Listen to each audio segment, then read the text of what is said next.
Friday schedule to Monday, which means that the test we take each Friday on what we learned during the week will now take place on Monday before we've learned it. This is how we do it. It's Friday night. Friday night and the lights are low. Looking out for a place to go. It's Friday night. It's the most social night of the week. I mean, a couple of lookers like us should be out there enjoying a nightlife. Everybody's working for the weekend. Thank God it's Friday! You wanna be in the show? Come on, let's go! This is the Ross Kaminsky Show. Now, Ross Kaminsky on Denver's talk station, 630 KHEL.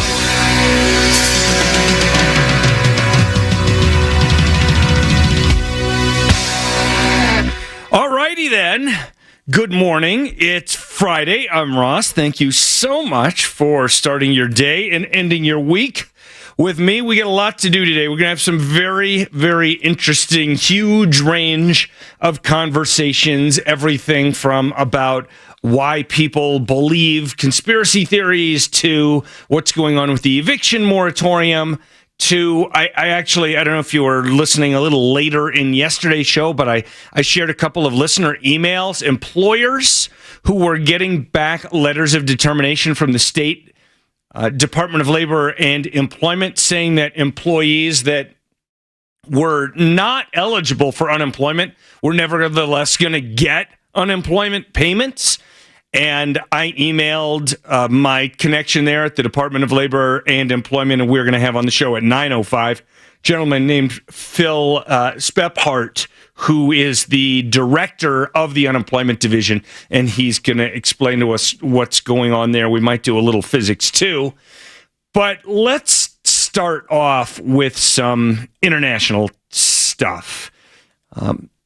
One story I think that probably won't surprise anyone. Maybe the only surprising thing is that we're actually learning about it, is what's going on with the World Health Organization, the WHO, and the investigation, as it were, about where the coronavirus began, how the coronavirus began. And there's a guy who high up at WHO. His name is Peter Ben Embarek, Embarek. And he was involved with the WHO he's at the WHO. He was involved from the beginning in the investigations as to where this virus came from. And he did an interview as part of a documentary that aired on Danish television yesterday. And in it, and I'm summarizing, but in this documentary, basically what he says is that the Chinese team, the Chinese part of the group that was investigating where COVID came from would not go along with any mention of it possibly being a lab leak, because, as you know, communist dictatorships always try to display apparent perfection to the world and to their own people. They can't be seen to be having any flaws. It conflicts with the message that they are trying to send. It was always obvious that a lab leak theory would be highly credible. We still don't know for sure, but it was always obvious that would be, put it this way. What are the chances that a bat-based coronavirus begins in the city in China where they do bat-based coronavirus research? Like, what are the chances that if this were just a natural occurrence, it would have come from that city? By the way, a city where none of their local bats carry this kind of virus. Anyway, the point of this was that this guy from WHO essentially admitted that the WHO put out, at best, a misleading report, but basically a lie, more or less ruling out the lab leak theory at the beginning because they were pressured by the Chinese, who basically thought that WHO was bought and paid for. And clearly they were. For some reason, it seems like WHO was kind of slipping slightly from China's grip. Their head guy, his name is Tedros, he recently said maybe it was premature when they ruled out the lab leak early on. Maybe it was premature. Now they're still trying to come up with some way to lessen the harm or the reputational harm. They're saying, well, maybe the way it happened is some researcher was researching bats and they were going to do more research at the Wuhan lab. So maybe he went out in the field and whatever other part of the country in China has bats that has these kind of coronaviruses, and maybe that person caught it from a bat out in the wild and then came back to Wuhan where he or she had a job and happened to bring the virus with him. And of course, the reason they want to promote that is to avoid any conversation of gain-of-function research or any other kind of research that they may have been doing at that lab that could turn natural coronaviruses into things that could spread so easily among humans. Remember, we've seen a couple of well-known coronaviruses before with SARS and then MERS, both of which, by the way, far more deadly than this coronavirus in terms of the chance of you dying if you got it. Was much higher with the other ones, but the other ones, they disappeared pretty quick. That's why there isn't actually a vaccine for either one of them. They disappeared so fast because they don't actually transmit that easily from human to human. So to now have a coronavirus that transmits easily from human to human does make you wonder whether it was engineered to do so in this lab. It's not proof, but it's certainly a legit question. Bottom line is the WHO buried all that stuff for the better part of 2 years now. And you know what's going to happen to the WHO for what they did? And they're lying to the world and caving into China? Not a damn thing. Not a thing. They'll just get more money from the Biden administration and more money from everybody else and keep on being these sort of fake scientists living in their hyper-politicized world that turns into more about politics than healthcare. It's everything that's wrong with international organizations is right there in the WHO. All right, let's talk about something else, another international story. Afghanistan. So I want to share with you some audio from President Joe Biden from just over a month ago, actually, about America's ongoing war in Afghanistan. So let me ask those who want us to stay. How many thousands more Americans' daughters and sons are you willing to risk? How long would you have them stay?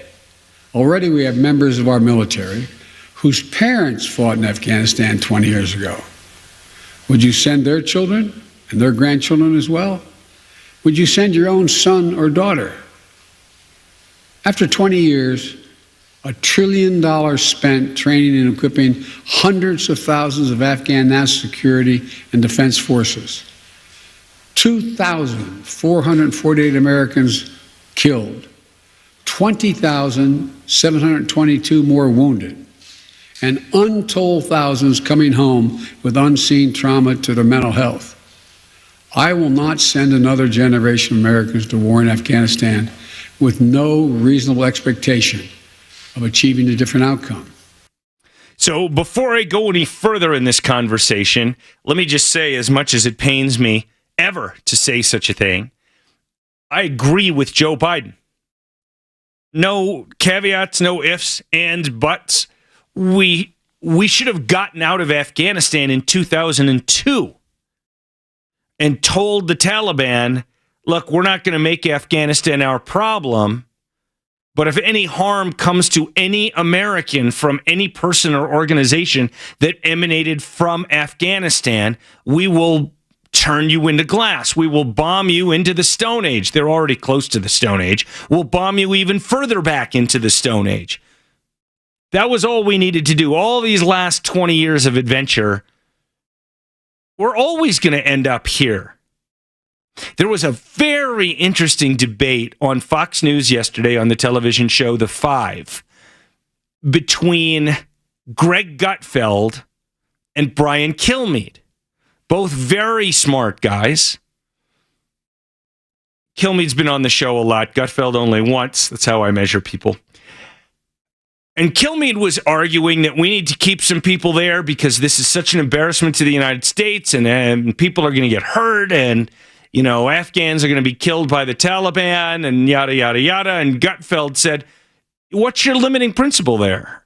Are you going to keep people there forever? For what purpose? How is this really in our interest other than saying you don't want the United States to be embarrassed? We're already embarrassed.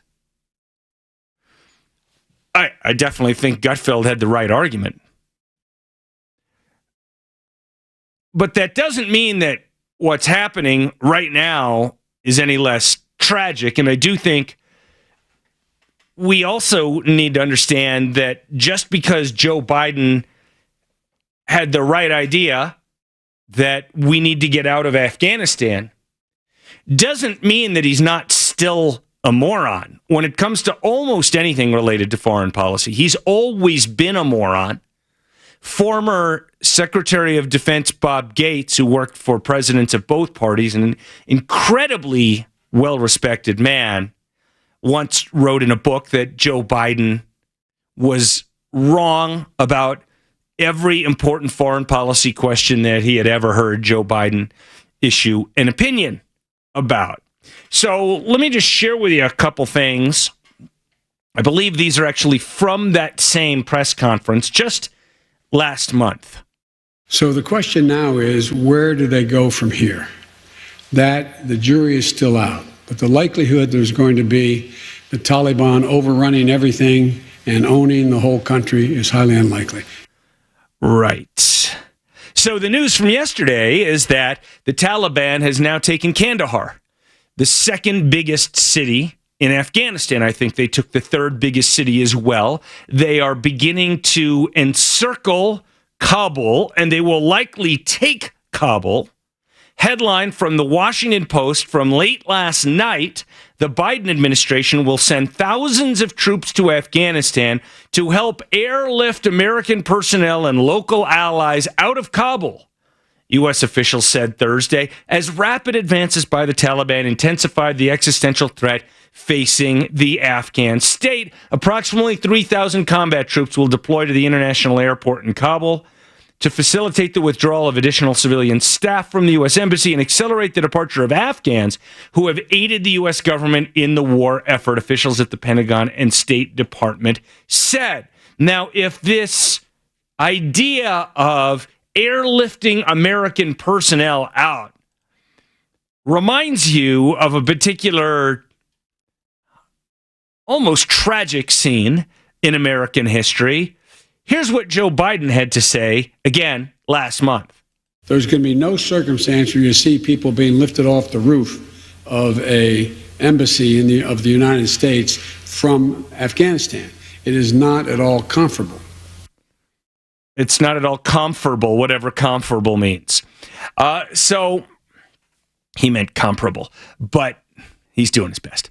So, of course, he's talking about, and those of us of a certain age or older can all imagine, can all still picture that iconic image of the last helicopter on the roof of the American embassy in Saigon just before it was overrun by the Viet Cong, and this long line of people, far, far more than could fit into one helicopter, waiting to try to get on, knowing that if they didn't get on, the Viet Cong would be likely to kill them.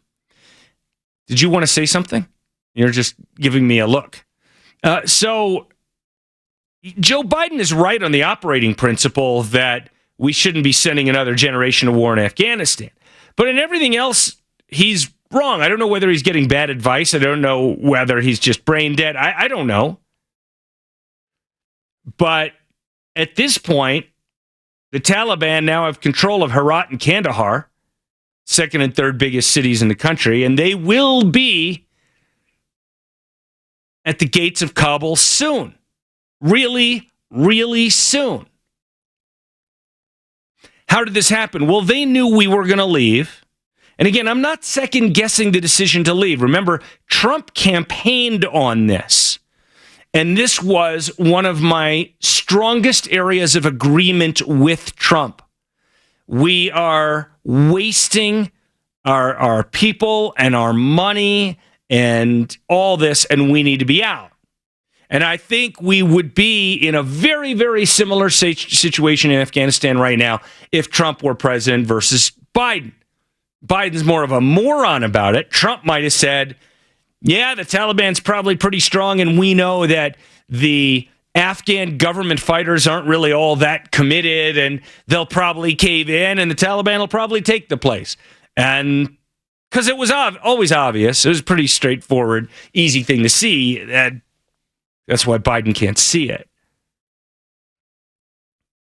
I was emailing with some friends yesterday who have been involved in this stuff as their profession for a long time. And I said, wasn't it always unreasonable to think that we were going to be able to take a large number of Afghans and turn them into some kind of effective fighting force, fighting for their country, given that Afghans generally don't have a strong affiliation with their country, right? It's not like most Americans, other than the left wing of the Democratic Party, right? Most Americans, including actually most Democrats, just not the people who represent them in Congress, have a very strong affinity for the United States, love the country, recognize themselves as Americans, believe that it's important and valuable and wonderful to be American, believe in American exceptionalism and all that sort of thing. Most Afghans don't think that way. Most Afghans think about themselves as, they're part of the Pushtun tribe or whatever tribe, or Tajik or whatever they might be, and that's where their loyalty is. So it's very hard to turn a 20-something-year-old Afghan male into somebody who's going to be willing to lay down his life for a country that he barely recognizes, where you're up against this fighting force in the Taliban, who are evil, Stone Age Islamo-fascists who should all be dead, but they are very, very committed. They deeply believe in what they're doing, and it gives them a huge advantage over your average. I'm not saying there's no badass, even patriotic Afghans. There surely are. And some of them, especially their commando teams, were well trained by Americans. But there's not nearly enough, and there never was going to be enough. And that's the thing that more people in the American government should have recognized all along. Take a short break. We'll be right back on the Ross Kaminsky Show.